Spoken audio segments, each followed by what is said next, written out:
పాకిస్తాన్ ప్రేమిస్తా, లేకపోతే నీ దౌర్భాగ్యం అది. మమ్మల్ని కూడా నీలాగా ఉండమంటే నేను పాకిస్తాన్ నీకు శత్రువు అయితే నాకెందుకు శత్రువు కావాలంటున్నా. నేను ఒక స్ట్రైట్ క్వశ్చన్, ఇలా పాకిస్తాన్ ఎందుకు శత్రువు? నేను పాకిస్తాన్ ప్రేమిస్తా. కాంగ్రెస్ నాయకుడు ఐ లవ్ పాకిస్తాన్ డిబేట్ లో మాట్లాడే కాంగ్రెస్ నాయకుడు ఈరోజు మీడియా ముందుకు తీసుకొచ్చి పవన్ కళ్యాణ్ ప్రెస్ మీట్ పెడితే పీస్ అండ్ హార్మనీ దెబ్బతింటుందని కామెంట్ చేస్తా ఉన్నారు. మనల్ని ఎవరు ఆపేది? అంటే వీళ్ళందరికీ ఐ లవ్ పాకిస్తాన్ అంటే వీళ్ళకి అసలు లోపటి నుంచి మొత్తం కదులుతూ ఉంటాయి అందరికీ.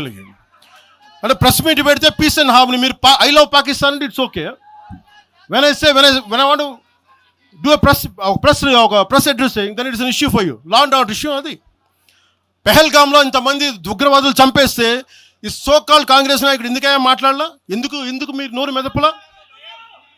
ఇప్పుడు కూర్చోబెట్టి మీకు ఐ లవ్ పాకిస్తాన్ వస్తుందా? మీకు ఆంధ్రాని ద్వేషించండి, ఆంధ్రావాణి ద్వేషించండి, జనసేనని ద్వేషించండి, అక్కడెక్కడో దూరంగా బాంబులు పెట్టే పాకిస్తాన్ కూడా మీరు ప్రేమించండి. అది కాంగ్రెస్ నాయకులు చేసేదా?